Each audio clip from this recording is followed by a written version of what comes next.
Hello everyone, চলে এসেছি আজকে একটা নতুন ব্লগ নিয়ে। দেখো, আমি না ডিরেক্টলি মুখে এরকম বলে বলে ভিডিওগুলো করতে পারি না।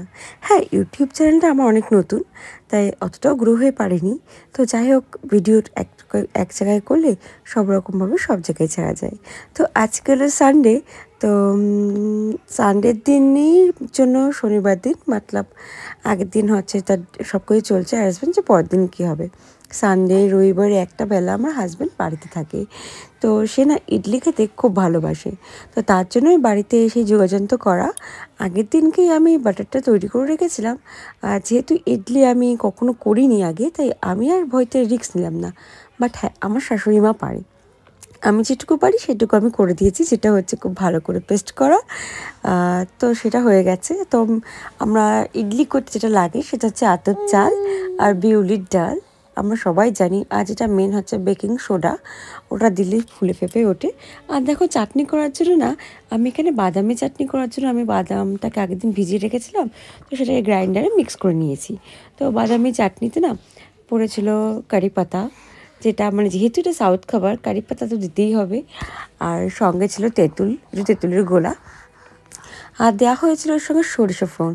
তো এইভাবেই করা হয়েছে তেঁতুলের চাটনিটা, মানে বাদামের চাটনিটা। খেতে কিন্তু বেশ টেস্টি হয়েছিল, ভীষণ ভালো ছিল।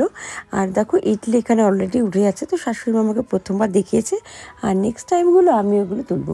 ইডলি আমার খুব একটা ভালো লাগে না, আমার একটা খুবই অপছন্দজনিত খাবার। তবু ওই দিনকে আমি টেস্ট করেছিলাম, বেশ ভালো লেগেছে। বিশেষ করে আমার চাটনিটার জন্য বেশি ভালো লেগেছে, আর এই হচ্ছে সেই চাটনি। তো আমার হাজব্যান্ডের জন্য এটা করা, হাজব্যান্ড ভীষণ ভালোবাসে খেতে এইসব। তো তোমরা ভিডিওটা লাস্ট অবধি দেখো। আর আমাদেরটা ওই দিনকে ইনভাইট আছে, তো আমরা সেখানেই যাব। আমার মাসি বাড়ি অন্নপ্রাশন আছে, তো সেখানেই যাব। তো আমার হাজব্যান্ডটা খেয়ে বলুক কেমন হয়েছে, আর তোমরা দেখতে থাকো। ভালো লাগছে খেতে?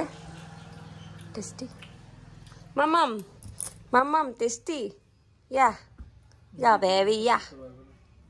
হ্যাঁ, কেন?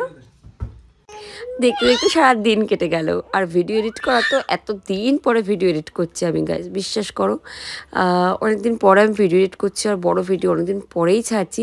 তো মাসির বাড়ি আমি চলে এসেছি। এই যে তার আয়োজন, এটা হচ্ছে খাওয়ার প্যান্ডেল ছিল, আর অনেক আয়োজন করেছিল, অনেক কিছু স্টল দিয়েছিল ওরা।